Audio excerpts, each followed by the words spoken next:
170,000 years ago, you wake up on the African savannah. Not quite fully human yet, barely recognizable as one of us. You stretch, rub your bare belly, and look around. At that moment, your brain is probably thinking, "Where's my next fruit?" Or, "How do I avoid getting eaten by that lion over there?" You are definitely not thinking, "Man, I really wish I had a pair of skinny jeans right now." Fast forward to today. The first thing you do when you wake up, you put on clothes. Maybe it's pants or a skirt.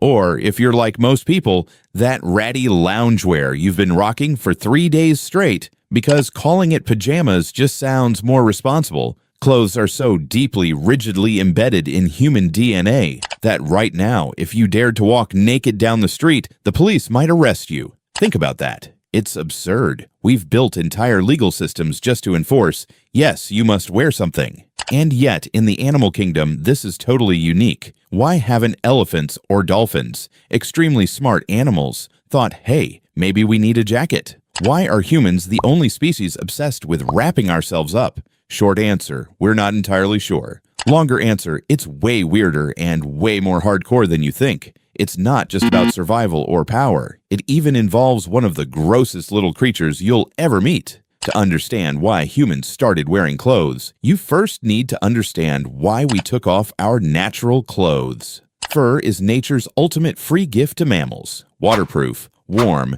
scratch-proof. But about 2 million years ago, African forests shrank, savannas expanded, and your ancestors had to survive under brutal sun. Humans don't run fast. We don't have fangs. But we developed a truly twisted superpower. We could hunt prey to death by running it into heat stroke. You shed your thick fur and got a supercooling system instead. Millions of sweat glands. Other animals overheat in the sun. You could run bare-skinned, sweating like a relentless predator until your prey collapsed. Naked skin put us at the top of the food chain, but there's a fatal flaw. The sun sets. And humans wanted to explore beyond Africa, Europe, Siberia, even colder places. Nature basically says, no fur? Then freeze to death. So humans had to make fake fur. But when exactly did this start? Early skins and leaves have long rotted away. Archaeologists can't find the first piece of clothing, so scientists look to a disgusting but honest witness: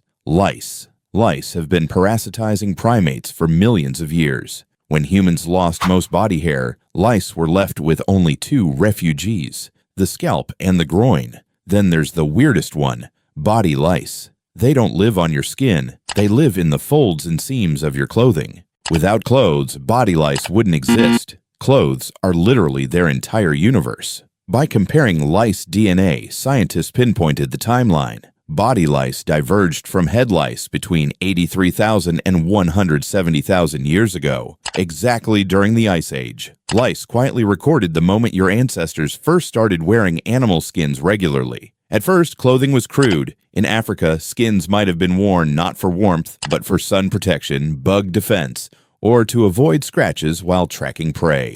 Even in colder regions, early humans draped fur loosely. 4 sides open, exposed to wind. It wasn't enough for Siberian snowstorms. Then, about 50,000 years ago, archaeology shows a game changer: the bone needle. This small tool changed everything. Humans no longer just drape skins. We cut and stitched them. Sleeved shirts, fitted pants. Thermodynamically, it was miraculous. You created a portable microclimate, 37 degrees Celsius inside your clothing, even in minus 30 degrees Celsius blizzards. You didn't just adapt to the world. You carried a second skin with you. But clothing wasn't just about survival. If it were, billions of people today would all wear the same uniform. Instead, humans are hypersocial, obsessed with status. Even before sewing, 200,000 years ago, humans painted their bodies with ochre. We crave to show who we are. Clothes became the most immediate language. In a tribe, why is this person the chief? Because he's draped in the skin of a leopard. Only the strongest hunter could kill. Clothes started signaling power, rank, even sacredness. Priests, warriors, rulers, your attire spoke for you. I belong here. I am rich. I am divine. Don't mess with me. Eventually, we moved from animal skins to plant fibers. In the Neolithic, textiles became a cornerstone of civilization. A few strands of silk could reshape politics and trade. So back to the original question: Why did ancient humans start wearing clothes? It's a collision of biology, shedding fur for cooling, surviving extreme climates, and a touch of vanity, the desire to show off who you are. And the most incredible part, we're still doing the exact same thing today. This morning, as you stand in front of your wardrobe, whether choosing a crisp suit or the 3-day-old loungewear, you're making a choice, conscious or not, about how to present yourself. You think you're just putting on clothes, but really, every morning, you stitch yourself to that ancestor on the African savannah, holding a bone needle 170,000 years ago.